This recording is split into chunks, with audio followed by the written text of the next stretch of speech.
ডিব্ৰুগড় লাহোৱাল সমষ্টিত একেদিনাই 5 কোটি টকাৰ ব্যয় সাপেক্ষে 8টাকৈ গুৰুত্বপূৰ্ণ পথ পকীকৰণৰ শুভাৰম্ভ।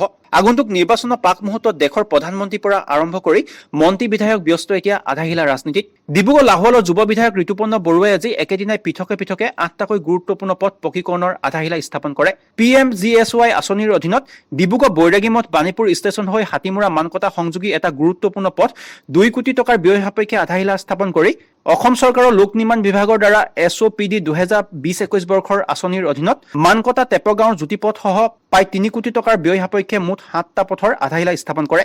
সাংবাদিক ৰাতুল বুঢ়াগোহাঁই ধৰা আধাহিলা অনুষ্ঠানত বিধায়কগৰাকীয়ে জ্যোতিপথৰ আধাহিলা স্থাপন কৰি শেহতীয়াকৈ যোগাযোগ তথা যাতায়াতৰ ক্ষেত্ৰত অধিক গুৰুত্ব দিয়াৰ লগতে লাহোৱাল সমষ্টিত কেইবাটাও মেগা প্ৰকল্প কাম অব্যাহত থকা বুলি মন্তব্য আগবঢ়ায়।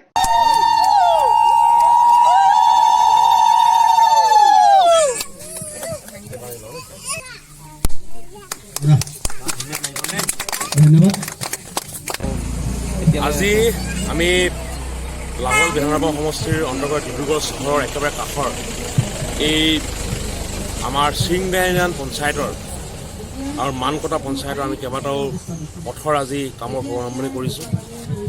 প্ৰথমতে আমি এটা PMGSY এটা খুব গুৰুত্বপূৰ্ণ পথৰ আজি আমি কামৰ শুভাৰম্ভণি কৰিলোঁ। এই পথটি আমাৰ বাণীপুৰ ৰেলৱে ষ্টেচনলৈ যোৱাৰ এটা পথ।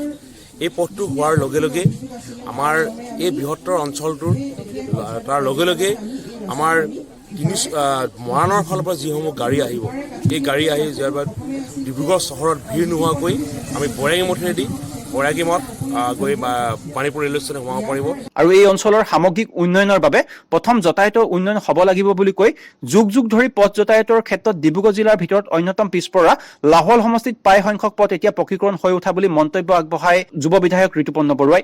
তাৰ লগে লগে মাননীয় মুখ্যমন্ত্ৰী সৰ্বানন্দ একেবাৰে ঘৰৰ কাষৰ যিকেইটা নিৰ্মালী গাঁৱৰ কেইবাটাও 3টি পথ, বৰপুখুৰী পথ, আমাৰ সোণালী পথ আৰু নামঘৰ পথ, বৰনামঘৰ পথ, এইকেইটা পথৰ আজি আধাৰশিলা স্থাপন হৈছে আৰু ইতিমধ্যে টেণ্ডাৰ প্ৰক্ৰিয়া হৈ গৈছে আৰু এসপ্তাহৰ ভিতৰতে গোটেইখিনি কাম আৰম্ভ হ'ব।